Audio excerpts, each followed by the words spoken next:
कोई भी अन्याय करेगा तो वो दोषी है तो उसको सजा मिले, मगर निर्दोष लोगों को जेलों में डाला जा रहा है। कुछ लोग पैसे के लोभ के कारण कर रहे हैं कि 323-24 और एट्रोसिटी एक्ट लगेगी तो 70,000 मिलेंगे। भर्ती आयोग की मांग इसलिए करी कि कम से कम हर साल कितनी वैकेंसियां निकलनी चाहिए ताकि कितने लोगों को उसको रोजगार का फायदा मिले। कम से कम एक समय सीमा भी होनी चाहिए कि एक साल में इतनी भर्तियां निकलेगी, इतने लोगों को हमको रोजगार देना है, इतने लोगों को सरकार। जब भगवान राम पे भी आरोप प्रत्यारोप लगे थे तब उसका जवाब वो नहीं दे पाए, उसका जवाब समय नहीं दिया, और ये भी जवाब समय देगा। हम तो इंसान हैं और इंसानों वाली बात करते हैं। जो हमारा कर्म है वो हम कर रहे हैं, हमें ना तो फल की इच्छा है न किसी के श्रेय की इच्छा है। आरोप प्रत्यारोप लोग लगाते रहेंगे, हम हमारा काम करने से पीछे नहीं हटेंगे और हम हमारा काम कर रहे हैं। 8 जनवरी जन आंदोलन।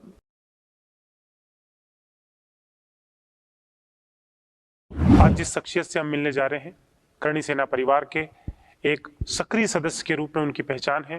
पूरे मध्य प्रदेश नहीं, पूरी दुनिया में, पूरे देश में उनका नाम है और समाज से जुड़े पेचीदा मुद्दों पर वो बात करते हैं। 8 जनवरी भोपाल, उनके तत्वाधान में पूरी करणी सेना परिवार एक जन आंदोलन करने जा रही है। जनता से जुड़े मुद्दों पर आज हम उनसे चर्चा करने जा रहे हैं। बहुत बहुत स्वागत है जीवन सिंह शेरपुर का। बहुत बहुत स्वागत है आपका। सबसे पहला तो 8 जनवरी क्यों चुना? क्या कारण था कि 8 जनवरी चुनना पड़ा? नहीं, हमारा आंदोलन पहले से ही फिक्स था, पर 1 साल के लिए मुझे अनेकों केस में उलझा दिया गया था। जब उन उलझनों से हम निकले, जब हमने पहले ही एक जीर्ण कार्यक्रम था नीमच जिले में, तब हमने घोषणा करी थी कि हम भोपाल में घेराव करेंगे या भोपाल आंदोलन करेंगे। तब से ही हमारे ऊपर मुसीबतें आने चालू हो गई थी। जिला बदर की कार्रवाई हुई। जिला बदर की कार्रवाई से जब हम निपटने ही वाले थे कि हम पे और मुकदमा लग गए। जब उन मुकदमों से हमने जब निजात पाई, जब हमसे छुटकारा मिला, तब हमने सोचा कि निकलते ही जैसे ही हम जेल से बाहर आए, तब हमने कहा कि ऐसा ना हो कि हम आंदोलन की तारीख देते ही रह जाए और फिर हम कोई नई उलझन में फंस जाए। तभी हमने 8 जनवरी जन आंदोलन की तारीख दी। वैसे भी हम जो भी कार्यक्रम करते हैं उसमें हम ये देखते हैं कि ऐसा नहीं हो कि जो हमारे साथ कार्यकर्ता हैं उनके परिवार में कोई फंक्शन हो, शादियां हों, या फिर जो हमारे छात्र जो हमसे जुड़े हुए हैं उनकी एग्ज़ाम हो या कोई वैकेंसी निकली हुई हो, उसकी कोई तारीख हो। हम इन सब चीज़ों को एनालाइज करके फिर कार्यक्रम डिसाइड करते हैं ताकि कोई भी कार्यकर्ता परेशान नहीं हो और किसी को भी कोई मुसीबत का सामना नहीं करना पड़े। इसलिए हमने 8 जनवरी चुनी, क्योंकि 8 जनवरी मलमास में आता है। उस टाइम शादियां नहीं होती हैं, किसानों का कोई काम नहीं होता है खेती का, और ना ही कोई एग्ज़ाम होती है। तो इसीलिए हमने 8 जनवरी का चयन करा था कि 8 जनवरी अच्छी तारीख है। 2023 में चुनाव है जी। कहीं ऐसा तो नहीं कि चुनाव को मद्देनजर रखते हुए आपने आंदोलन 2023 में कर दिया? नहीं, 2023 में नवंबर में चुनाव है। चुनाव के पहले बहुत सारे कार्यक्रम होने हैं और चुनाव को लेके कार्यक्रम नहीं है। ये हमारे 21 सुप्रीम कोर्ट को लेके हमने शुरुआत करी। उसके बाद जो एक्स आर्मी जो रिटायर्ड सैनिक है उनने जब से बात की थी कि ये हमारा मुद्दा है, इसको भी इसमें शामिल किया, तब उन्होंने 22 सूत्री मांगों के साथ इसको शुरुआत करी है और इसके लिए ही हम लड़ाई लड़ रहे हैं। जो हमारे मुद्दे हैं वो हमारे लिए पहली प्राथमिकता है। यदि हमारी बात नहीं सुनी जाती है, यदि हमारी बातों को नकारा जाता है दोनों राजनीतिक दलों द्वारा जो मध्य प्रदेश में सक्रिय हैं, तब फिर ये तीसरा ऑप्शन आता है तो कहीं ना कहीं सरकार पे दबाव बनाना है। सरकार पे दबाव नहीं, सरकार से हमारी बात मनवाना है कि जो हमारे हक अधिकारों की लड़ाई है, जो हमें मौलिक अधिकार मिले हैं, उनका कम से कम सरकार पालन करे कि हमें भी हमारे अधिकारों से वंचित न किया जाए, हमारे साथ भी न्याय हो। हम भी इस लोकतांत्रिक व्यवस्था का हिस्सा है। जब राजतंत्र था तो 565 रियासतें लोकतंत्र के लिए विलय हुई थी कि एक देश बने, और इसमें हमारे पूर्वजों ने, जितने भी राजा महाराजा थे, उन सब ने अपनी रियासतें विलय करी थी, अपने सारे खजाने दिए थे, और उन खजानों को देने के बाद जो सरकारें बनी थी उनसे एक वादा लिया था कि यहाँ की जनता को कोई परेशानी नहीं होनी चाहिए, न ही उनके ऊपर कोई अन्याय होना चाहिए।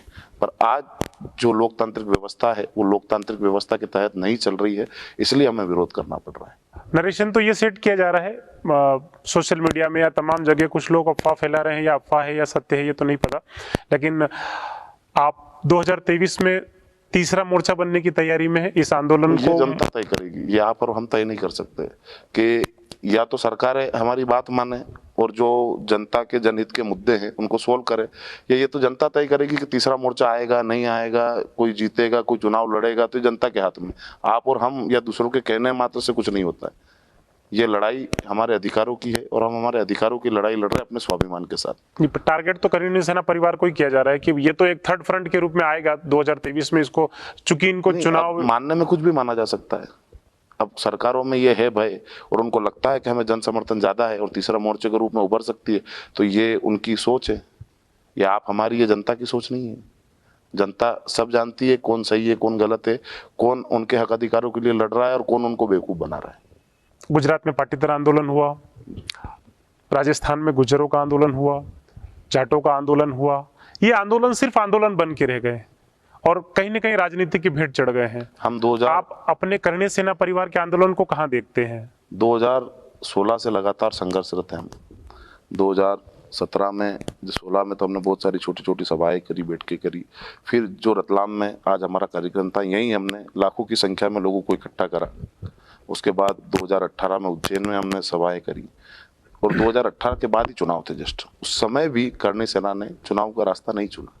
नहीं हम लोगों ने वहां से मंचों से कोई घोषणा करी, चाहते तो 2 महीने पहले मात्र हमारा कार्यक्रम था, लाखों की संख्या थी, लाखों की भीड़ थी। हम चाहते तो वहां से भी अनाउंसमेंट कर सकते थे कि करणी सेना अब चुनावी रण में उतरेगी, पर हमने हमारे मुद्दे मनवाने थे, हमारे मुद्दों की बात करनी थी। तब हमें आश्वासन मिले थे और हमें कहा गया था कि चुनाव के बाद आपको 10% सवर्णों को आरक्षण मिल जाएगा और जो कुछ मांगे हैं उनमें, जो हमारी उस टाइम प्रमुख मांगे हुआ करती थी, उनमें सरकारों ने आश्वासन दिया था कि पूरा करेंगे। तब हमने उनकी बात रखी, उनकी बात मानी। आज हम ये चाहते हैं कि अब सरकारें आश्वासन नहीं दे, जमीनी स्तर पर काम करके बताए, जो मुद्दे हैं उनको लागू करें।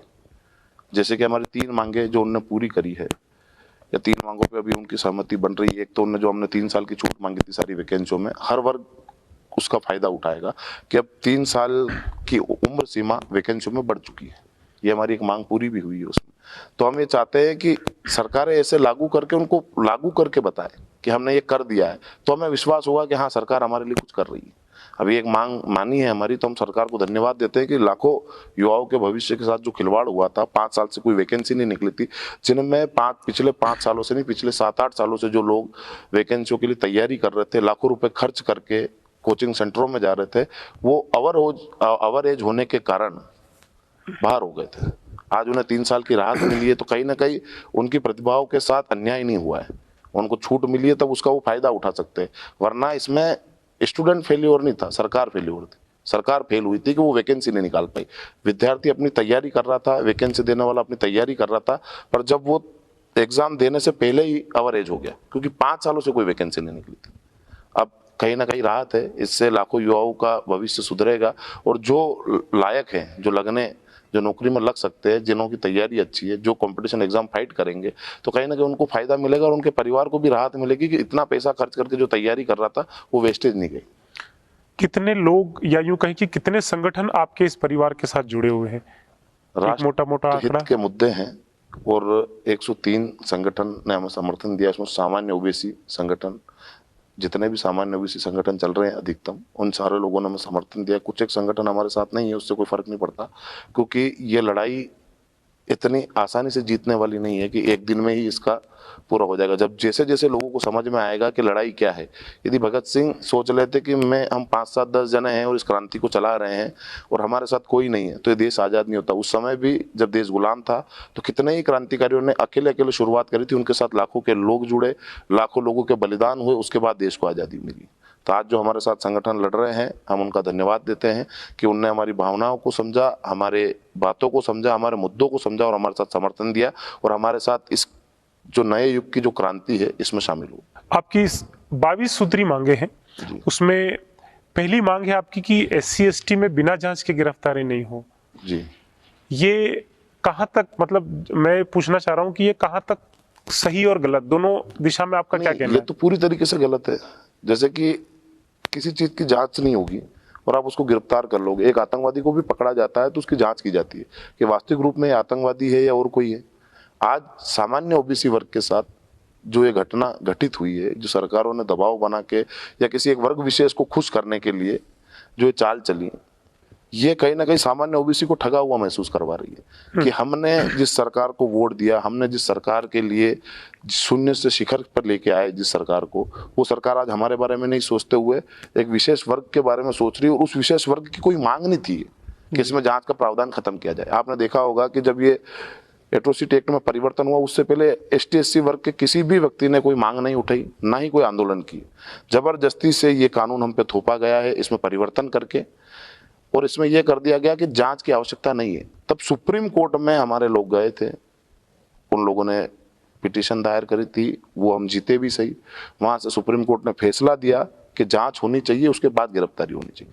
तब सरकारों ने किसके दबाव में आके करा ये हम बता नहीं सकते, पर सरकारों ने एक अध्यादेश लेके आई और वो सुप्रीम कोर्ट के निर्णय को बदल दिया। जो देश का सर्वोच्च न्यायालय है, जिसकी दुहाई देते हैं कि हम सर्वोच्च न्यायालय का मान रखते हैं, हम संविधान का मान रखते हैं, और उसके विपरीत जाके सरकारों ने उस कानून को पलट दिया और बोल दिया नहीं, इसमें जांच की आवश्यकता नहीं है। आज एक व्यक्ति ने कोई गुनाह करा है तो उसको सजा मिलनी चाहिए। उसने किसी के साथ प्रताड़नाएं दी है या किसी को प्रताड़ित किया है, तो करणी सेना परिवार भी अन्याय के खिलाफ है।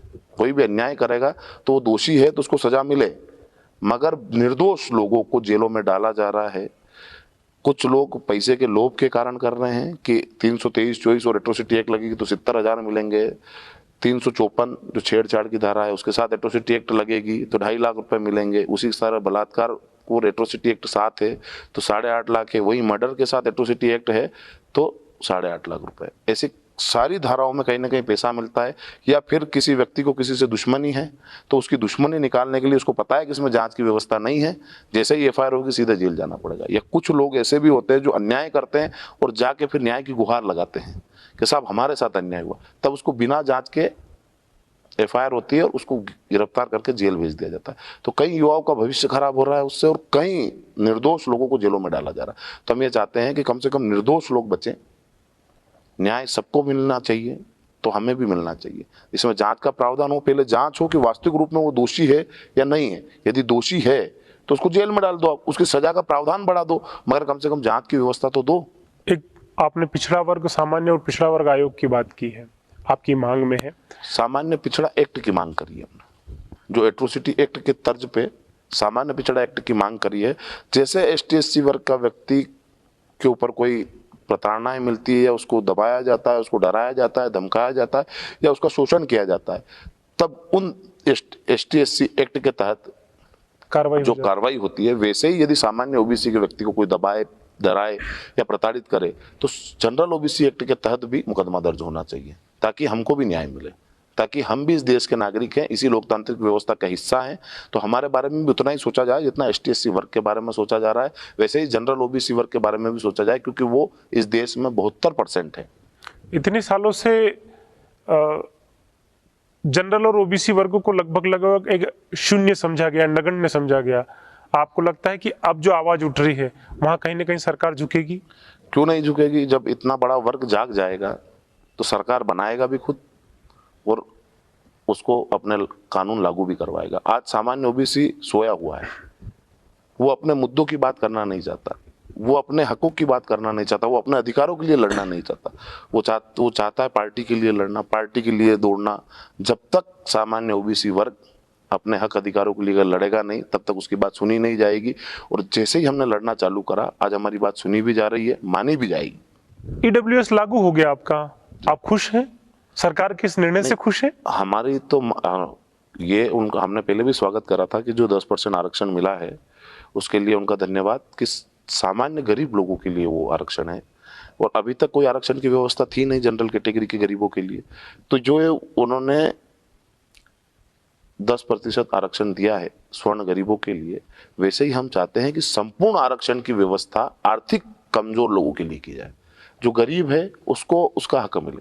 ये इन्होंने लागू करा, इसके लिए हमने धन्यवाद भी दिया कि आपने करा, अच्छा है। पर हम ये चाहते हैं कि इसमें परिवर्तन हो, कि टोटल जो आरक्षण मिला हुआ है उसको आर्थिक रूप से किया जाए, और 49% आरक्षण जो है वो आर्थिक रूप से हो और 51% अनारक्षित वर्ग के लिए हो, जिसमें जनरल ओबीसी और एसटी एससी के वो सारे वर्ग आए जो सक्षम हैं।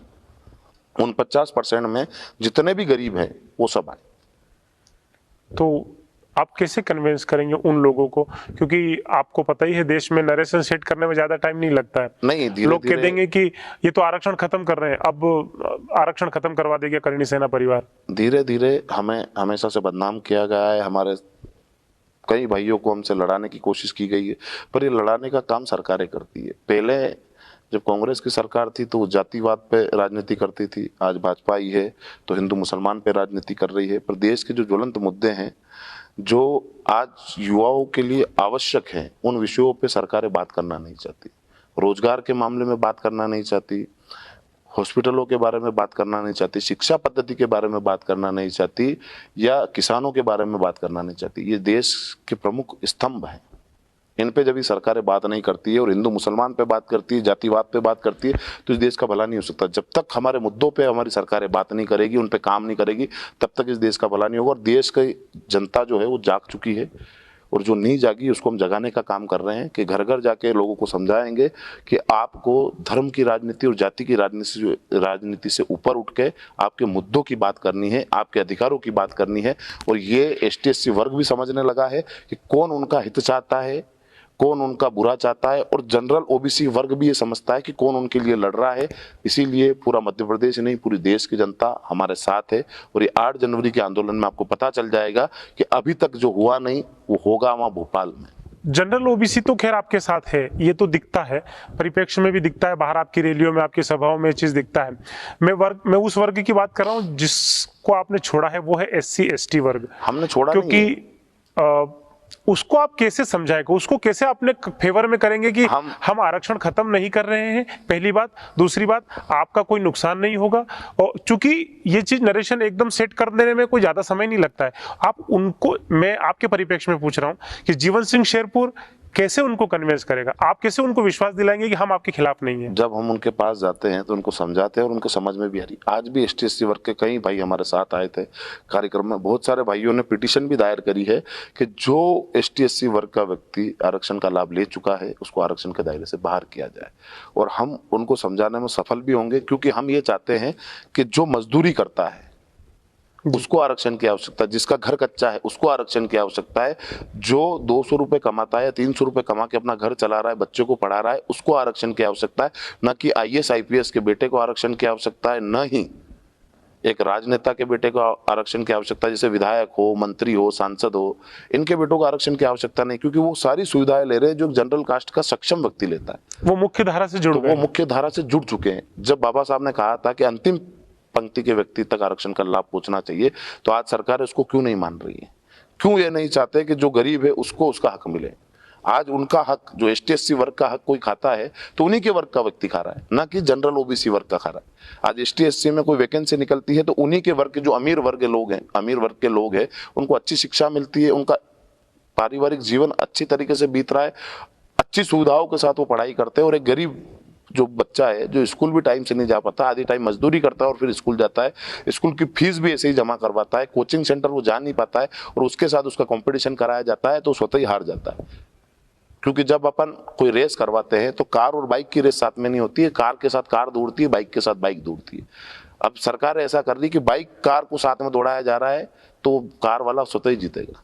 तो हम यही उनको समझा रहे हैं कि आपका हक, आपका अधिकार आप ही के लोग खा रहे हैं, तो उनको इस दायरे से बाहर किया जाए और वहां आपके समतुल्य जो गरीब हैं, जनरल OBC के, उनको आपके साथ लाया जाए, ताकि जो एक जैसे स्कूलों में शिक्षा पाता है, जो एक जैसी सुविधाओं के साथ पढ़ता है, वो कम से कम कंपटीशन भी एक जैसा हो। भर्ती कानून बनाने की आपने मांग की है जी, क्या है ये भर्ती कानून? मतलब क्या, किस परिप्रेक्ष्य में आप उसको लेकर के आना चाहते हैं? किस परिप्रेक्ष्य में लेके आना चाहते हैं, मैंने आपको बताया, 5 सालों से कोई वैकेंसी नहीं निकली।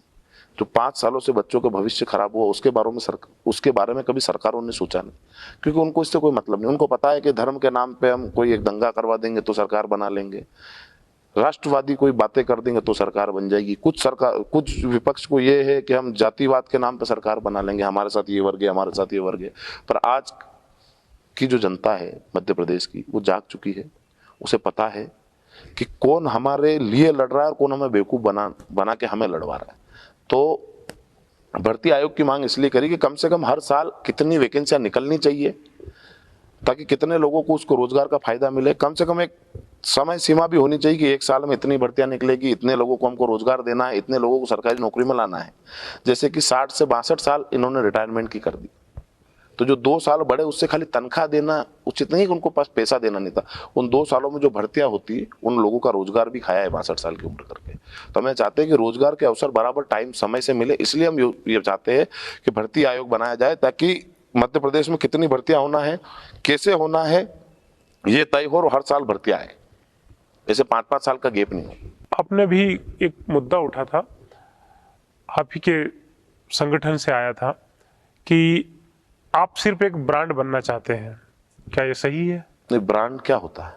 ब्रांड मतलब मेरे कहने का मतलब उनके कहने का मतलब ये है कि आपके एक पोस्टर बॉय के रूप में अपनी छवि बनाना चाहते हैं।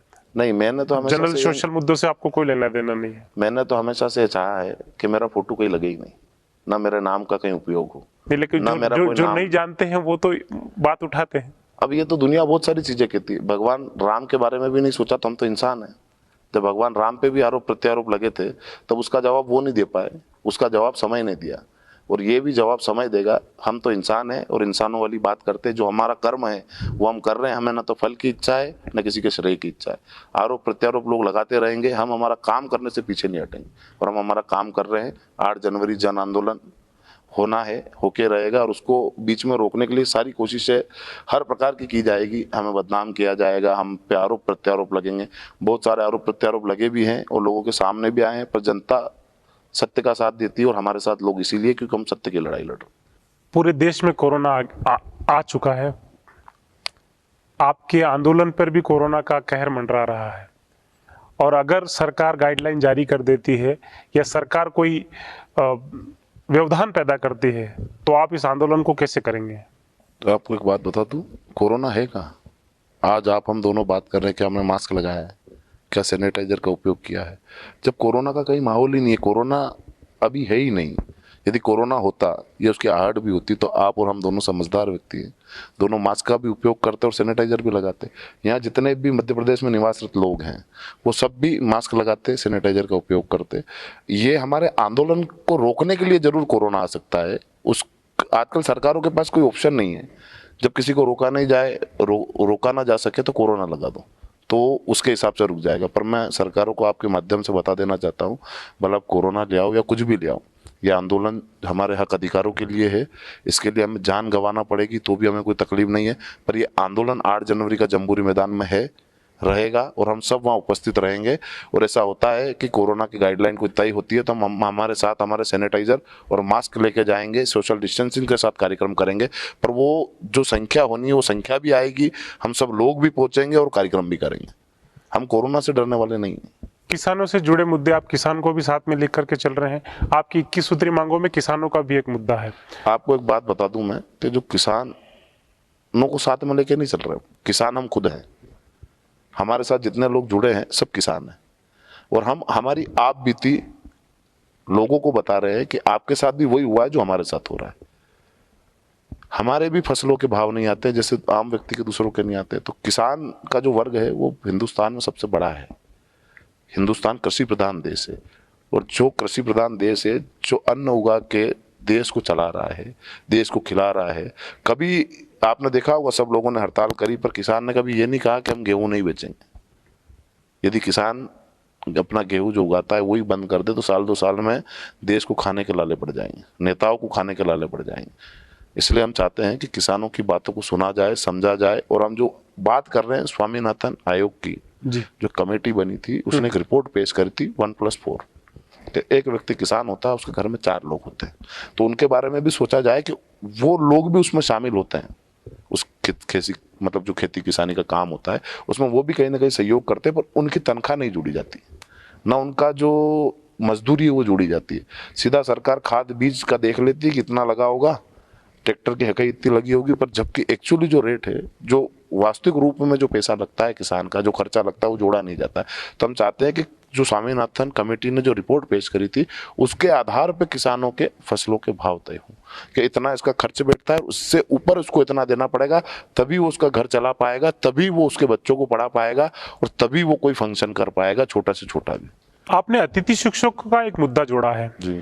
और अभी इंटरव्यू शुरू होने से पहले मेरे पास एक कॉल भी आया था कि अतिथि शिक्षकों के मुद्दे के बारे में आपसे पूछा जाए। आपकी मांगों में भी है। मध्य प्रदेश के परिप्रेक्ष्य में अतिथि शिक्षकों की हालत एक मजदूर से भी गई बीती है जी। अगर वो किसी विद्यालय में पढ़ा रहा है तो उसको 4 या 4,500 रुपये कुछ मिलते हैं और उनको बिल्कुल समय वही है, पूरा की पूरा उनको स्कूल टाइम देना है, उनको वो सारे नियम फॉलो करने जो एक रेगुलर शिक्षक को फॉलो करने पड़ते हैं।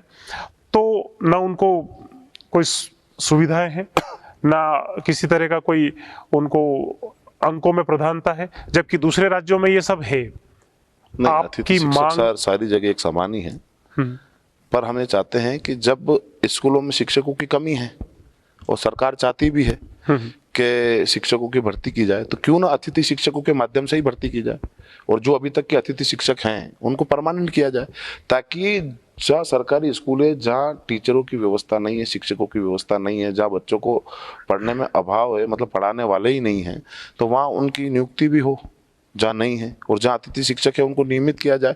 क्योंकि नियमित करना इसलिए जरूरी है कि वो पढ़ाते 12 मतलब जाते 12 महीने के लिए स्कूल लगता है, पर जो 2 महीने की छुट्टी होती है उसकी तनख्वाह उनको नहीं मिलती है। 10 महीने की तनख्वाह दी जाती है, उसके बाद 1 साल की नियुक्ति होती है, 1 साल के बाद फिर से नया टीचर आएगा, फिर से वैकेंसी निकलेगी, फिर नया टीचर आएगा। तो उस प्रोसेस को हटाते हुए एक बार जिसकी नियुक्ति हो गई, जो पढ़ा रहा है, उसको स्थायी किया जाए, ताकि वो बच्चों को अच्छी तरीके से पढ़ा सके, और कम से कम उसको भी ये रहे कि मैं शिक्षक हूँ, मुझे यही पढ़ाना है, तो वो बच्चों को पढ़ाएगा अच्छी। और शिक्षा व्यवस्था में सुधार ही तब आएगा जब परसेंटेज के आधार पर शिक्षक आएंगे। और अतिथि शिक्षकों की जो भर्ती होती है, जिस विषय के लिए जो शिक्षक चाहिए उसी की नियुक्ति होती है, और उसमें भी नियुक्ति होती है तो परसेंटेज के आधार पर होती है कि जिसका ज्यादा परसेंटेज है उसको ही वहां पात्रता रहेगी, न कि आरक्षण के दायरे में। तो शिक्षा और स्वास्थ्य ऐसी जगह है जहाँ आरक्षण का कोई दायरा नहीं होना चाहिए, क्या आरक्षण होना चाहिए, क्योंकि बच्चे को अच्छी शिक्षा मिलेगी तभी वो देश का भविष्य बनेगा। बच्चे को अच्छी शिक्षा ही नहीं मिलेगी, अच्छे संस्कार ही नहीं मिलेंगे, तो कैसे क्या करेगा आगे।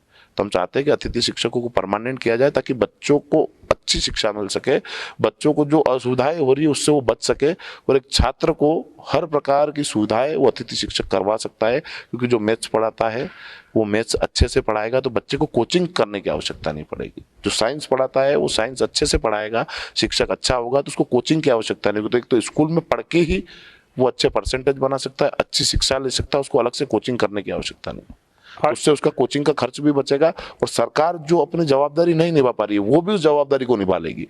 क्योंकि सरकारों का मौलिक कर्तव्य है कि वो अच्छी शिक्षा और अच्छे स्वास्थ्य प्रदेश की जनता को करवाए, या देश का मुख्यमंत्री मतलब प्रधानमंत्री हो या राज्य का मुख्यमंत्री, उनको ये चीजें उनके कर्तव्य में आती है कि शिक्षा और स्वास्थ्य उनकी प्रायोरिटी है, कि लोगों को अच्छी मिले, जनता को अच्छी मिले। तो उनकी सैलरी का लेकर के आपने क्या? नहीं, जब स्थायी होगा, नियमितीकरण होगा, तो जो भी उनका एक नियमित कर्मचारी होता है उसकी जो सैलरी होती है उसके हिसाब से सैलरी रखें। मतलब कहीं ना कहीं आपको लगता है कि अतिथि शिक्षकों का शोषण हो रहा है कुल मिलाकर? नहीं, जनता का शोषण हो रहा है।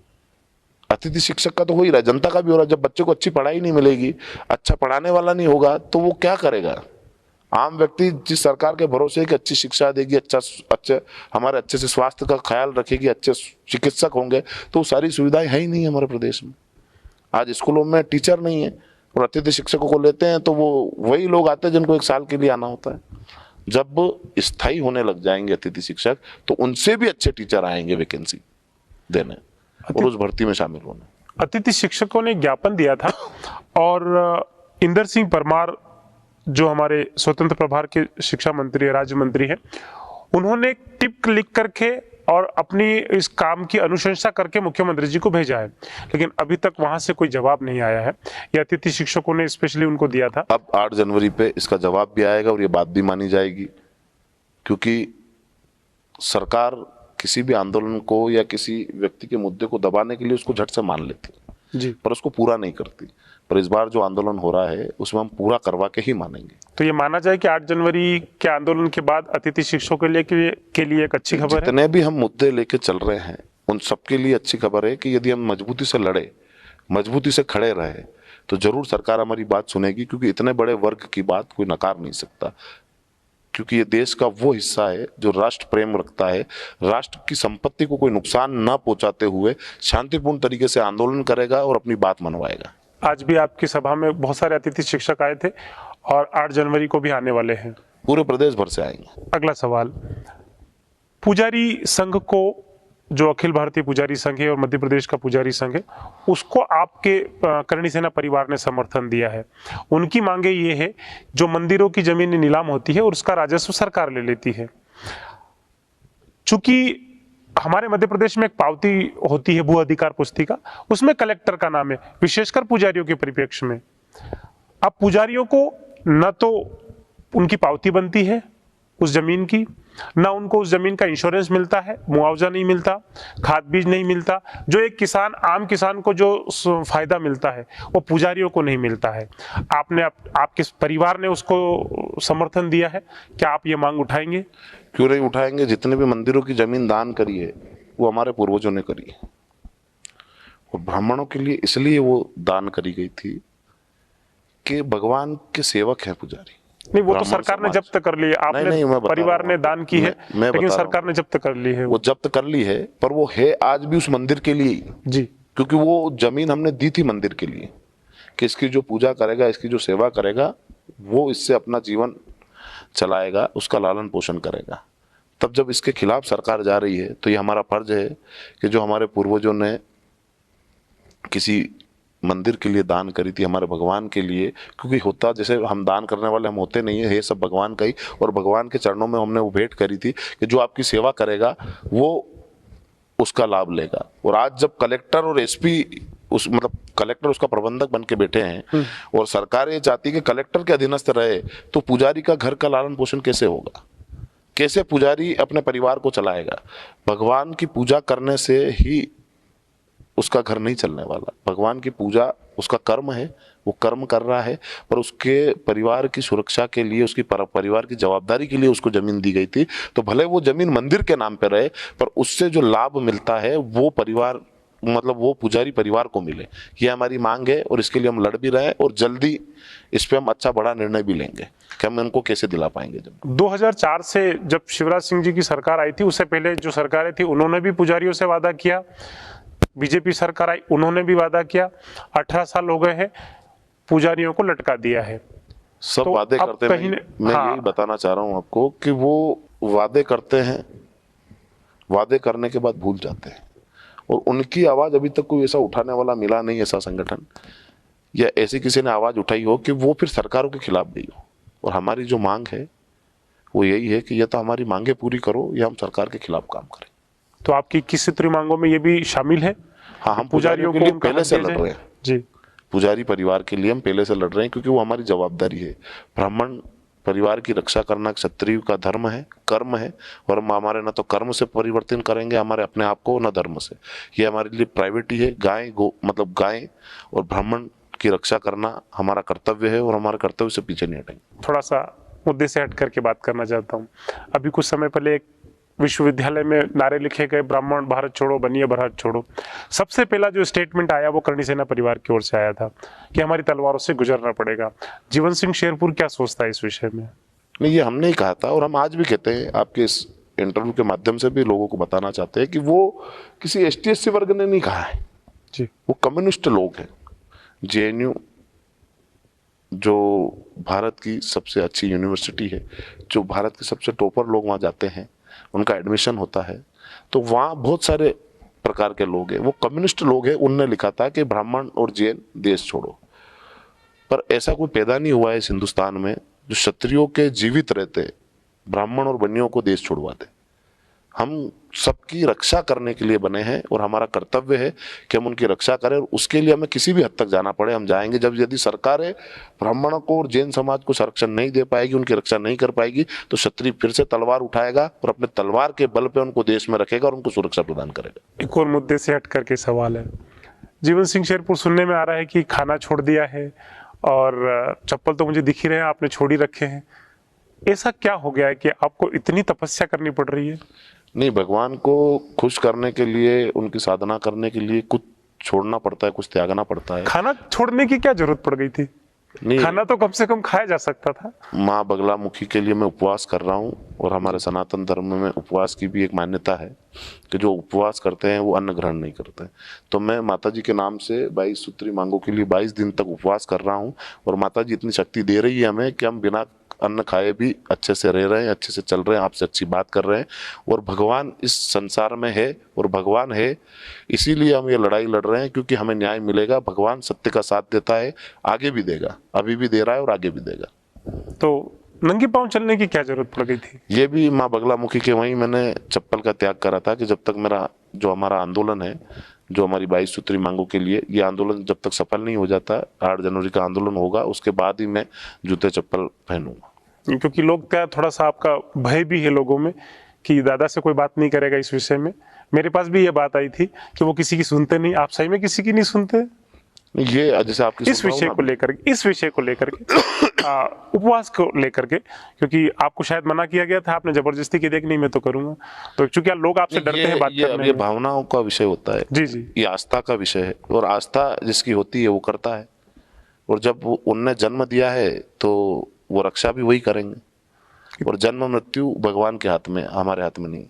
इतना कठिन प्रण लेने की क्या जरूरत पड़ गई थी? मेरा पूछने का कारण वही है। नहीं, मैं बोल रहा हूँ ये आस्था का विषय है, ये मेरी आस्था है माता जी में, और इस आस्था की वजह से ही हम आंदोलन कर रहे हैं, और इस आस्था की वजह से ही आज जो मांगे पूरी हुई है, ये उपवास करने के बाद ही पूरी हुई है। माता जी से हम यही प्रार्थना कर रहे थे कि सरकारों को सद्बुद्धि दे, जो नेता है उनको सद्बुद्धि दे कि वो हमारी बातों को सुने, जो हमारी न्याय संगत बातें हैं, जो हमारी राष्ट्र हित की बातें हैं, जो हर वर्ग के लिए है, उनको माने। और कहीं ना कहीं उनको सद्बुद्धि मिल भी रही है, सद्बुद्धि आ भी रही है। और जैसे 3 मांगे पूरी हुई है, हमें परमिशन नहीं मिली थी, हमें वो परमिशन भी मिली है। या कहीं ना कहीं माता जी का चमत्कार है, उनका आशीर्वाद है, जो हम काम कर रहे हैं। जीएसटी को भी आपने शामिल किया है आपके मुद्दों में जी। वो कौन कौन सी चीजें हैं जिस पर से आप मुख्य रूप से जीएसटी हटवाना चाहते हैं? हम चाहते हैं कि किसान हटवाना चाहते हैं या कम करवाना चाहते हैं? हटवाना चाहते हैं, कम करवाना नहीं चाहते। जैसे कि आपको पता है कि अंग्रेज सरकारें भी, जो अंग्रेज जब हम गुलाम थे तब अनेक अनेक प्रकार के कर वसूलते थे, वैसे ही आज की जो सरकारें हैं वो जीएसटी के नाम से हमसे कर वसूल रही है। आज एक व्यक्ति होटल में खाना खाने जाता है तो भी जीएसटी देता है, आज दूध छाछ या शक्कर ला रहा है तो भी जीएसटी देता है, आज कहीं से गाड़ी खरीद रहा है तो भी जीएसटी देता है, बाइक खरीद रहा है तो भी जीएसटी देता है, कपड़े खरीद रहा है तो भी जीएसटी देता है। कोई भी चीज वो खरीदता है तो बिना जीएसटी के वो खरीद नहीं सकता। किसान जो अपने खेती के लिए जल्दी जब बोने का टाइम आता है तो ट्रैक्टर साधन नहीं मिल पाते हैं, तो एक किसान ये चाहता है कि कम से कम मैं वो ट्रैक्टर ले तो मेरा भी खेती का काम कर लूँ, और मेरे भाई परिवार की जो जमीन है उनमें भी हम फास्ट हम उसकी हकाई जोताई और वो ही कर लेंगे, इसलिए ट्रैक्टर लाता है, उसका भी वो जीएसटी देता है। जबकि 1 करोड़ से ऊपर की कोई गाड़ी खरीदता है बिजनेसमैन तो उसका जीएसटी भी कम है, इधर जीएसटी किसान को ज्यादा देना पड़ रहा है। जबकि ये देश का कृषि प्रधान देश है और किसानों को टैक्स से फ्री रखना चाहिए, क्योंकि उनके पास ना तो फसलों के दाम सही मिल रहे हैं, बैंक से वो कर्जा लेते हैं। आपने आप सर्वे करना है इस चीज का कि जिस भी व्यक्ति ने केसीसी उठाया है बैंकों से, वो 15-20 सालों से उसका ब्याज ही भर रहा है, क्योंकि उसके पास कभी इतना पैसा आ ही नहीं सकता कि वो उसको चुका दे कर्जे को। वो कर्जा उठाने के बाद उसके ब्याज में ही मर जाता है। तो हम ये चाहते हैं कि कम से कम जो सरकार बिना फालतू के जो कर डाल रही है उससे उसको फ्री किया जाए, और ये जीएसटी हटना चाहिए किसानों से, और ये रोजमर्रा की चीजें इनसे हटना चाहिए। ना तो अंग्रेजों में और उनमें फर्क क्या रह जाएगा? अंग्रेज भी अनेक प्रकार से कर वसूलते थे, ऐसे ये भी कर वसूल रहे, और उसको नाम दे दिया जीएसटी। आज एक 20 लाख से ज्यादा का जो जीएसटी मतलब जो टैक्स भरता है उसको जीएसटी रिफंड मिलता है। जैसे कि अपनों होटल पे खाना खाया तो अपने पास तो कोई फर्म है नहीं जो अपन को जीएसटी रिटर्न मिल जाएगा, जो अपना टैक्स लगना था वो लग गया, और उस होटल मालिक को जीएसटी रिफंड हो जाएगा। एक कपड़ा व्यापारी को जीएसटी रिटर्न हो जाएगा, पर जो कपड़ा खरीदने वाला है उसका जीएसटी लग चुका है। तो सरकार बनी किसके लिए? जनता के लिए बनी है, व्यापारियों के लिए बनी? क्या व्यापारी उनको वोट दे रहा है, या फिर ये मान ले कि वो उनको व्यापारी उनको पैसा देता है इसलिए उनके बारे में ज्यादा सोचा जा रहा है, और एक गरीब किसान और एक गरीब व्यक्ति, आम व्यक्ति खाली वोट देता है इसलिए उसके बारे में नहीं सोचा जा रहा। आपकी 13वीं मांग है कि जो महापुरुष है, विशेषकर आपने उसमें क्षत्रिय इस्तेमाल किया है, क्षत्रिय महापुरुषों के साथ या उनके इतिहास के साथ कोई छेड़छाड़ नहीं की जाए। हमने ये कहा है कि जितने भी महापुरुष हैं उनके साथ कोई छेड़छाड़ नहीं हो, और क्षत्रिय महापुरुषों के इतिहास के बारे में मतलब क्षत्रिय महापुरुषों के साथ भी कोई छेड़छाड़ नहीं हो, क्योंकि वैसे एक तरीके से देखा जाए कि महापुरुष किसी जाति का नहीं रहता, महापुरुष होने के पास वो सबका होता है। और आज की व्यवस्था में हर कोई किसी को कोई लड़ाई छेड़नी हो, या ये राजनीतिक षड्यंत्र मान ले कि एक दूसरी जातियों से लड़ाने के लिए कुछ एक लोग अपनी जाति का टैग लगा देते हैं कि ये हमारे हैं, ये हमारे हैं, ये हमारे हैं।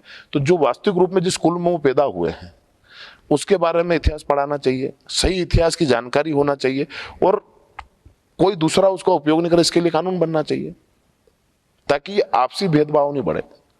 जैसे कि आपके परिवार में कोई जन्मा है, उसका नाम कोई तीसरा देगा तो आपको तकलीफ नहीं होगी, वैसे ही ये महापुरुष है, महापुरुष किसी के होते नहीं है, पूरे देश के हैं। उन महापुरुष ही तब होता है आदमी जब पूरे देश की लड़ाई लड़ता है, हर व्यक्ति की लड़ाई लड़ता है। और उन महापुरुषों ने अपना सर्वोच्च न्योछावर करके देश धर्म की रक्षा के लिए हमेशा लड़ाइयाँ लड़ी, और आज उनको एक जाति वर्ग विशेष में बांट कर आपसी लड़ाइयाँ हो रही है। तो हमें चाहते हैं कि उसके संरक्षण के लिए जो इतिहास है वास्तविक रूप से वो पढ़ाया जाए और कोई दूसरा उसका इस्तेमाल नहीं कर पाए, इसके लिए कानून बनाए। किससे मांग कर रहे हैं? ये भी मांग आपने सरकार से मांगा है? तो किससे मांगेंगे? आज जो भी कर सकती है सरकार कर सकती है। सरकार के अलावा मैं आपसे मांगूंगा, आप क्या दे दोगे? आपने कहा, मतलब आपको कैसे लगा कि ये होना चाहिए? नहीं, हमने यहाँ बहुत सारी लड़ाइयाँ देखी, हमने उन लड़ाइयों को फेस करा है। क्या आज एक जाति दूसरी जाति से लड़ रही है महापुरुषों के लिए, और आपसी मनमुटाव इतने बन गए, गांव गांव में लड़ाइयाँ हो रही है, वोट लगाने तक की लड़ाई हो रही है। तो उसका समाधान सरकार को करना पड़ेगा। सरकार ये चाहती है कि कानून व्यवस्था सही से रहे, लोग आपस में सामंजस्य बना के रहे, तो उनको ऐसे नियम कानून बनाने पड़ेंगे जिससे आपसी लोगों में फूट नहीं हो, आपसी लोगों में लड़ाइयाँ नहीं। फिल्म उद्योग भी इसमें शामिल है? फिल्म उद्योग तो हमारे मेन टारगेट पे है, क्योंकि मैं वही पूछना चाह रहा था। उनने सबसे ज्यादा इतिहास के साथ खिलवाड़ किया है। हर बार तोड़ मरोड़ करके कोई ना कोई चीज प्रस्तुत करते हैं, पर उसमें भी सरकारों का रोल है, क्योंकि जिसकी भी सरकार होती है सेंसर बोर्ड उसी का होता है। जब सेंसर बोर्ड उसको पास कर रहा है, मतलब सरकार की सहमति से कर रहा है, और सरकार यहाँ बीच में लोगों को लड़ाने के लिए भेज देती है। पद्मावत मूवी आई, चाहती सरकार तो सेंसर बोर्ड में उसको पास ही नहीं होने देती। पर उनने कभी भी क्षत्रियों के बारे में नहीं सोचा, नहीं उनने ये सोचा कि खाली ये क्षत्रियों के स्वाभिमान की बात नहीं है। 36,000 महिलाओं ने जोहर करा था जी, और वो सर्व समाज की महिलाएं थी जो उस राज्य में निवासरत थी, उन सभी महिलाओं ने जोहर करा था। पर उनने जोहर करा था इसलिए उनको रानियां कहा गया कि 36,000 रानियों ने जोहर करा। पर भारत सरकार ने इस बारे में 1% भी नहीं सोचा, ना प्रधानमंत्री ने सोचा, ना मुख्यमंत्री ने सोचा। उस फिल्म को लागू किया गया, उसको चलाया गया, उससे हमारी भावनाएं आहत हुई, हमने बहुत सारे मुकदमे झेले। आज भी हमारे इसमें एक मुद्दा है कि पद्मावत मूवी में जितने भी मुकदमे लगे हैं उनको हटाया जाए। तो सरकारें सेंसर बोर्ड के जरिए उन फिल्मों को रुकवा सकती है। यदि किसी की भावनाएं आहत हो रही है या किसी चीज को गलत तरीके से दर्शाया जा रहा है तो उन पर प्रतिबंध लगना चाहिए। सरकार सेंसर बोर्ड के भी नियम कायदे बनाए, या होंगे नियम कायदे, पर उनको या तो पैसों के द्वारा उन फिल्मों को पास कराया जाता है, या उनकी कोई मंशा होती होगी कि आपसी जब तक मनमुटाव नहीं हो, जब तक लोग यहाँ आवाज नहीं उठाए, जब तक लोग सड़क पे नहीं आए, ताकि जो वास्तविक मुद्दे उनसे भटक जाए लोग। आज पठान मूवी आई, उसके बारे में लोग लड़ने लगे, पहले पद्मावत आई थी तब लड़ने, फिर एक दो भी फिल्में आई तो लड़ने लगे, और जो वास्तविक मुद्दे थे रोजगार, शिक्षा, स्वास्थ्य, उससे लोगों का ध्यान हट गया। लोग लड़ रहे हैं पठान मूवी पे, जो एक भगवा वस्त्र है उसको पहनकर, वहाँ की जो अदाकाराएं हैं या जो भी उनको कहें, अपन नचनिया बोलते हैं हम तो, कि उनने उसको उपयोग करके अर्धनग्न व्यवस्था में उसको बताया गया है। तो जब भगवा शौर्य का प्रतीक है, स्वाभिमान का प्रतीक है, तो उसको ऐसी जगह प्रस्तुत किया गया, तो क्या सरकार या सेंसर बोर्ड का ये फर्ज नहीं बनता था कि उसको रोका जाए, उस सीन को कट करके बताया जाए, उस सीन को रहने ही नहीं दिया जाए? क्या उसकी जगह दूसरे कलर का कपड़ा उपयोग नहीं हो सकता था? आप मानते हैं वो गलत है? गलत है, पर इसमें दोष सरकारों का और सेंसर बोर्ड का है। फिल्म जगत वाला कुछ भी बना के बताएगा तो आप क्या उसको पास करके थिएटर पे लेके आओगे? आपकी फिर क्या जवाबदारी, आपको बिठाया क्यों है? या तो फिर सेंसर बोर्ड बदला जाए, वहां जो अच्छे इतिहासकार है उनको बिठाया जाए सेंसर बोर्ड में, जो धर्म के बारे में जानते हैं उनको बिठाया जाए। सनातन धर्मों में जितने भी मत आते हैं, उन मत के जितने भी मताधीश है, उन सबको बिठाया जाए, ताकि वो किसी भी धर्म के बारे में या किसी भी मत के बारे में गलत ना बताए, ताकि देश में जाति या धार्मिक समीकरण नहीं बिगड़े। इस विषय पर मीडिया में भी चर्चा हुई, एक कोट निकल करके आया कि रंग किसी की जागीरी तो है नहीं। अब आप ये कैसे कह सकते हैं कि भगवा रंग सिर्फ एक वर्ग विशेष की जागीरी है? वर्ग विशेष की नहीं, मैंने कहा स्वाभिमान का प्रतीक है, शौर्य का प्रतीक है। क्योंकि जब राजतंत्र था तब जितने भी राजा महाराजा थे उनने भगवा ध्वज को आगे लेकर कितने भी युद्ध लड़े और जीते। भगवा ही ध्वज हुआ करता था, भगवा ही ध्वज के नीचे सारे लोग एक साथ लड़ते थे, तो वो शौर्य स्वाभिमान का प्रतीक है।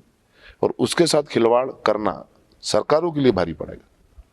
सरकार ये चाहती है कि इसको हिंदू मुसलमान का रंग दिया जाए, पर हम उसको इस रंग देने नहीं देंगे, क्योंकि ये जो गलती है सेंसर बोर्ड की गलती है, और सेंसर बोर्ड इस गलती को सुधारे और उसके लिए सेंसर बोर्ड माफी मांगे कि हमसे गलती हुई है। आपने 8 जनवरी को जो आपका आंदोलन है उसमें भी भगवा झंडे लगाने का शायद हाँ प्रोसीजर हो रहा है। जी बिल्कुल, वहाँ तिरंगा भी फहराया जाएगा। जी। अभी तक जम्बूरी मैदान में किसी ने फहराया नहीं है, और भगवा ध्वज को भी फहराया जाएगा। तो ऐसा तो नहीं कि आपको लोग बीजेपी का एजेंट कहते हैं?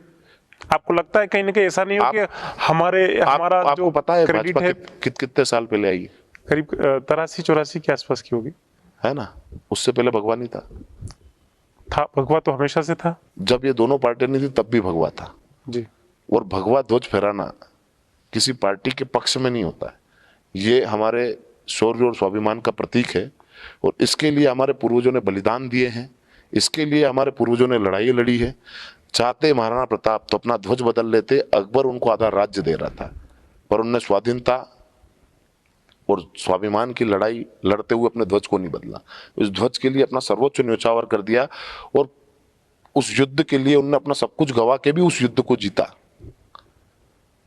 तो ऐसे ध्वज को फहराना हमारे लिए भी गौरवमयी है। जिस तिरंगे को पूरा देश मानता है, हम मानते हैं, वो हमारे देश का राष्ट्रीय ध्वज है। उसको लहराना किसी पार्टी की गुलामी नहीं होती, किसी पार्टी के पक्ष में नहीं है, वो हमारा राष्ट्रीय ध्वज है। इसलिए हम उसको फहराएंगे, क्योंकि वहां जितने भी लोग इकट्ठे हो रहे हैं वो राष्ट्रवादी लोग इकट्ठे हो रहे हैं, न कि देश के खिलाफ वाले लोग। इस देश में राष्ट्रवादी लोगों की संख्या ज्यादा है, पर कुछ पार्टियों के साथ होने से या नहीं होने से उनको देशद्रोही या देश हित में कहा जाता है कि ये राष्ट्रभक्त है और ये राष्ट्रद्रोही है। पर ऐसा नहीं है, राष्ट्रभक्त हर पार्टी में है, और जो किसी पार्टी में नहीं है वो भी राष्ट्रभक्त है। और भगवा हमारा मान सम्मान, स्वाभिमान, शौर्य सब कुछ है, हमारा जीवन उसके लिए है, और हम चाहेंगे कि वो वहाँ फहराया जाए और सभी लोग उसके नीचे काम करेंगे। पर इसका मतलब ये नहीं है कि वो भाजपा का है। भाजपा ध्वज के बाद आई है, ध्वज के पहले की भाजपा नहीं है। न ही भाजपा ने हिंदुत्व की रक्षा करी है, न ही ये कि अभी जो हिंदू है वो भाजपा की वजह से है। हिंदुत्व की रक्षा करने वाले, सनातन धर्म की रक्षा करने वाले हमारे पूर्वज थे। उन्होंने ये लड़ाइयाँ लड़ी, मुगलों से हम लड़े, अंग्रेजों से हम लड़े, तब जाके आज ये देश सुरक्षित है, आज ये देश आज़ाद हुआ है। इसमें हर उस व्यक्ति का बलिदान है, हर उस क्रांतिकारी का बलिदान है जिसने राष्ट्र के लिए लड़ाई लड़ी। तो इस भगवा के लिए भी उन सब लोगों ने लड़ाई लड़ी है, और हम चाहते हैं कि भगवा वहाँ फहराया जाए। ये किसी पार्टी का प्रतीक नहीं है, भगवा शौर्य का प्रतीक है, और उसके लिए हम हमेशा तत्पर। एक है सवर्ण आयोग की आपने मांग की है उसमें कि सवर्ण आयोग की जो कार्यप्रणाली है उसको सुधारा जाए, उसमें संशोधन किया जाए। मध्य प्रदेश में स्वर्ण आयोग बना हुआ है पहले से, पर वो निष्क्रिय है। तो हम ये चाहते हैं कि जो स्वर्ण आयोग है उसके जो मूलभूत काम है वो करे। जैसे गरीब बच्चों को छात्रवृत्ति मिलना जी, गरीब स्वर्णों को छात्रवृत्ति मिलना, गरीब छात्रों के लिए जितना भी कर सकती है, गरीब किसानों के लिए कुछ करे, गरीब मजदूरों के लिए कुछ करे, स्वर्ण मजदूरों के लिए। तो ये जितने भी वर्ग हैं गरीबों के स्वर्ण में, उन सब के लिए स्वर्ण आयोग काम करे, उनको सुविधा मुहैया करवाए। पर स्वर्ण आयोग बन के निष्क्रिय पड़ा है, कुछ काम नहीं करता है। तो हमें चाहते हैं कि उसकी कार्यप्रणाली सुधरे और सही से काम हो उसमें। आपने मध्य प्रदेश में भर्ती होने वाले युवाओं को प्राथमिकता की बात की है, तो वो तो ऑलरेडी है ही सही, उसमें नया क्या चाहते हैं आप? नहीं, हम ये चाहते हैं कि यहाँ जैसे दूसरे प्रदेशों में भी हमारे लोग भर्ती देने जाते हैं तो कोटा फिक्स होता है कि इतने % लोग ही बाहर के भर्ती दे सकते हो। तो हम ये चाहते हैं कि मध्य प्रदेश के जो युवा हैं वो जहाँ मध्य प्रदेश में जितनी भी नौकरियां निकले उसमें प्राथमिकता उनको दी जाए, क्योंकि हर प्रदेश में अपने अपने सरकारों ने अपनी अपनी मांग रख रखी कि जैसे राजस्थान हुआ, गुजरात हुआ, कि जहाँ भी वैकेंसी निकलेगी पहले वहाँ के लोगों को प्राथमिकता मिलेगी। तो हम भी चाहते हैं कि कम से कम जो यहाँ का युवा है उसको पहले ही रोजगार नहीं मिल रहा है, तो उसका क्राइटेरिया फिक्स किया जाए कि बाहर के लोग इतने वैकेंसी करेंगे और यहाँ मध्य प्रदेश के लोग इतने वैकेंसी करेंगे। तो कम से कम पहले प्राथमिकता मिलेगी तो नौकरी पहले मिलेगी, वरना ऐसा तो हमारी नौकरियां भी दूसरे खा जाएंगे, हम कहाँ जाएंगे। कि पुलिस भर्ती में जो विसंगतियां हैं उसको दूर की जाए। और साथ ही मेरा क्वेश्चन ये भी है कि प्रमोशन में आरक्षण को लेकर के आपका क्या विचार है? नहीं, अब तो प्रमोशन होने लग गए और आरक्षण का दायरा भी खत्म हो चुका है, पर जो ग्रेड पे मतलब एक हेड साहब को 1 स्टार तो बनाया जा रहा है, पर वो लिखा नहीं जा रहा है।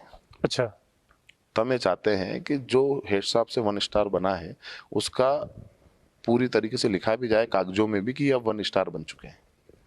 ग्रेड नहीं बढ़ रही है उनकी, और ग्रेड पे भी नहीं बढ़ रही है। ग्रेड पे भी नहीं बढ़ रहा है। तो हमें चाहते हैं कि ग्रेड भी बढ़े उनकी और ग्रेड पे भी बढ़े। सिर्फ दिखावा बढ़ रहा है बस कि हेड साहब को 1 स्टार बना दिया, पर कागजी कार्रवाई में हेड साहब ही है। 1 स्टार सब 2 स्टार बन गए, पर कागज में 1 स्टार ही है। वो 2 स्टार 3 स्टार बन गए, पर वो 2 स्टार ही। तो हमें चाहते हैं कि कम से कम उनकी ग्रेड बढ़े और ग्रेड पे भी बढ़े। आपके साथ रिटायर आर्मी लोग सेना के जवान हैं, सेना के सभी लगभग सेना के सभी जवान हैं, पुलिस के जो रिटायर लोग हैं वो भी आपके साथ हैं। कितनी बड़ी मात्रा है और क्या इनकी मांगे हैं? नहीं, ये जितने भी प्रताड़ित है वो सब हमारे साथ हैं और उनकी जो मांगे हैं वो हमने बता दी है आपको कि आर्मी वालों को भी जब वहाँ से रिटायर होके आते हैं तो उनको एक कोटा फिक्स किया गया था, उसमें भी कोई छेड़छाड़ हुई है तो उनने हमको पूरा प्रारूप बना के दिया है। तो हमने वो ऐसा कैसा लेटर लिख के भी भेजा है कि इसमें जो है इनके साथ कोई छेड़छाड़ नहीं की जाए, क्योंकि सेना का जवान अपना सर्वोच्च न्यौछावर करता है देश के लिए, राष्ट्रभक्ति उसमें कूट कूट के भरी होती है और ऐसे राष्ट्रभक्त लोगों की भी नहीं सुनी जाएगी, उनके लिए भी सरकार नहीं सुनेगी, नहीं देखेगी, तो कैसे देश चलेगा? जो हमारे लिए, हमारी रक्षा के लिए अपने प्राणों का बलिदान देने से भी पीछे नहीं हटता है जो सैनिक, उसके लिए भी हम नहीं सोच रहे हैं। देश खाली राष्ट्र हित की बातें करने से नहीं होता, राष्ट्र हित में जो लोग हैं उनके बारे में काम करने से होता है। तो हम ये चाहते हैं सरकारों से कि राष्ट्र हित की बातें करना छोड़े और राष्ट्र हित में काम करें। आपके मतलब संगठन या यूं कहें कि परिवार से एक स्टेटमेंट आया था अग्निवीर को लेकर के, आप इसको अच्छा मानते हैं बुरा मानते हैं? नहीं, देखो अब आप, मैं बताना चाहता हूँ आपको, इसमें बहुत सारे लोग मेरे को गलत भी साबित करने की कोशिश करेंगे, सब चीज़ें करेंगे, पर रोजगार देना अलग चीज़ होगी। 4 साल के लिए आपने रोजगार दिया, उसको जो पैसा मिल जाएगा उसके बाद उसको बता रहे थे सरकार के लोग बहुत सारे कि उसमें दूसरी वैकेंसियों में भर्ती होंगे, ये भी होंगे, 4 साल की नौकरी करना है। पर मैं ये चाहता हूँ कि कम से कम 15 साल की जो नौकरी है आर्मी वालों की, वो कम से कम उनको 15 साल की दी जाए। नाम अग्निवीर रख दीजिए, कोई तकलीफ नहीं है, पर 4 साल की वैकेंसी ना निकालते हुए 15 साल की निकाली जाए, तो कम से कम वो आर्मी में लगने के बाद वहाँ सेवा दे सके, वहाँ काम कर सके। और 4 साल के बाद यदि वो नौकरी से छूट गया तो क्या करेगा? फिर बोल रही सरकार फिर वैकेंसी निकालेंगे, और ऐसे 4-5 साल वैकेंसी जैसे अभी नहीं निकली, ऐसे नहीं निकली तो 5 साल क्या करेगा? फिर अपने आप को कैसे सेटल करेगा? अभी तो धड़ाधड़ वैकेंसियां निकल रही है सरकार।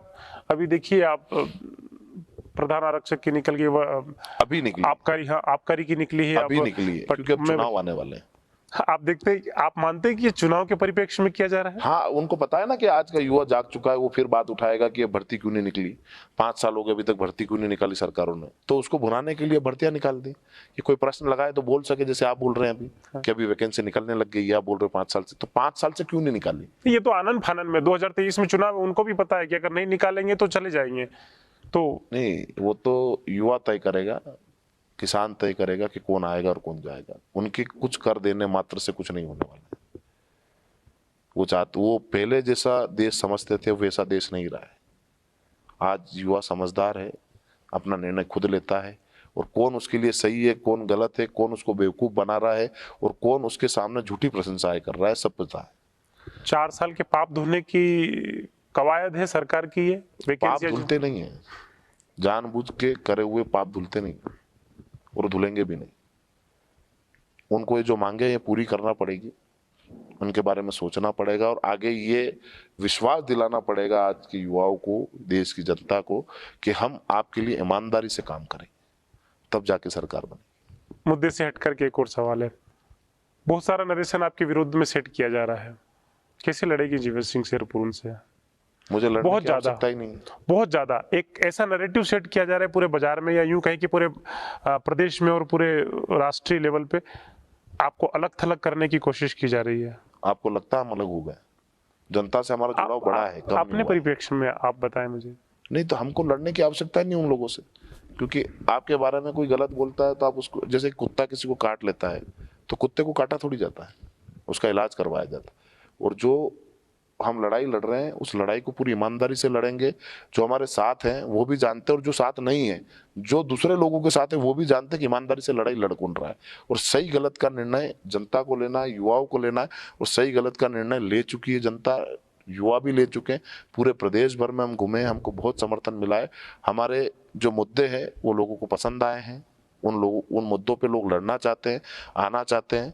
और 8 जनवरी को इसका भी जवाब मिल जाएगा कि हमारे खिलाफ कितना क्या जहर उगला लोगों ने, और लोगों ने किसकी बात मानी और लोग किसके साथ हैं। पैसे लेने का आरोप है आपके ऊपर?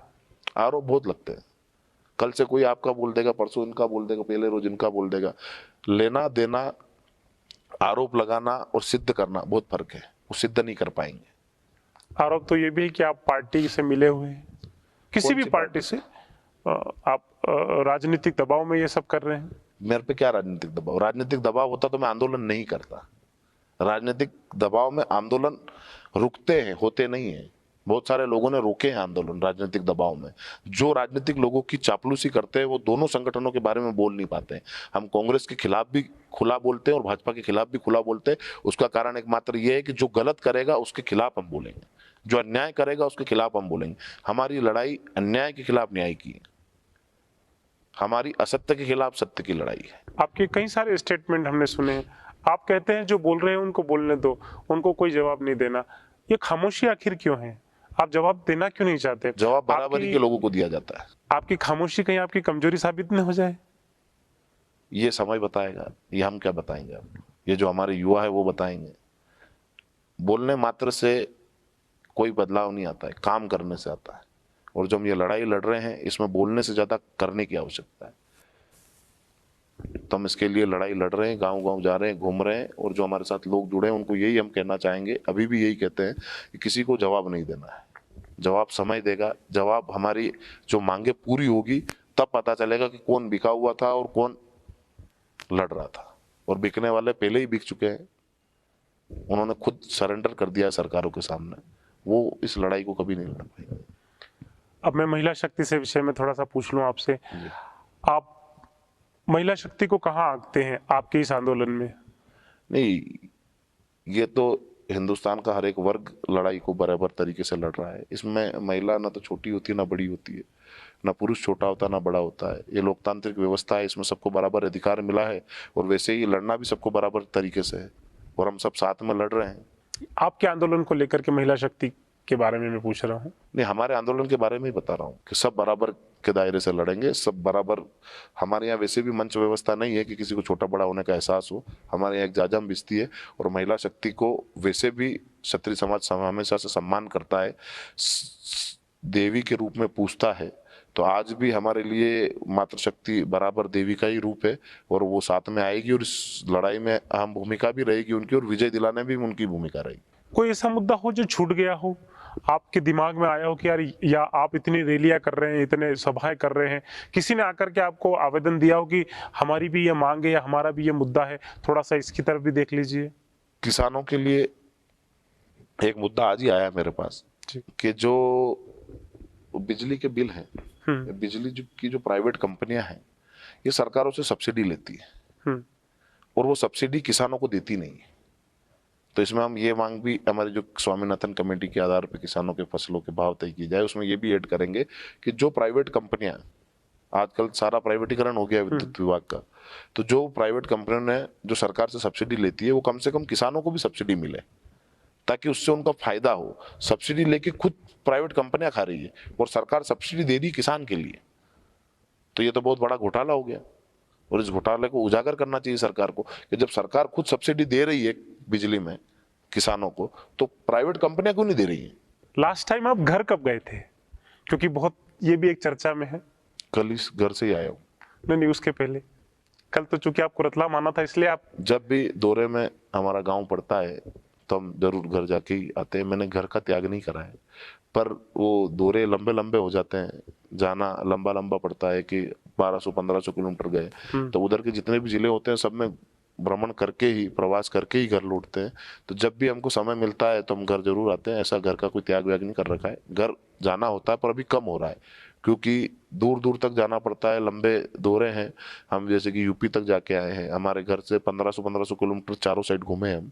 कोशिश करी हमने कि जहाँ तक पहुँच पाए, जैसे कि कुछ क्षेत्र में नहीं जा पाए तो वहाँ भी जाने की कोशिश करते हैं। राजस्थान के 3-4 जिले हमने घूमे हैं, उत्तर प्रदेश के 2-3 जिले हमने घूमे हैं, तो जो भी हमारे जैसे गुजरात के 2-3 जिले हमने घूमे हैं। तो हम सारे प्रदेश के अलावा जो सीमावर्ती जिले हैं उनमें भी घूम रहे हैं और वहाँ भी निमंत्रण दे रहे हैं। तो उस वजह से हम घर नहीं जा पाते। जैसे कल रात में मंदसौर ही था मैं, तो मंदसौर से रतलाम आना था तो घर आया बराबर।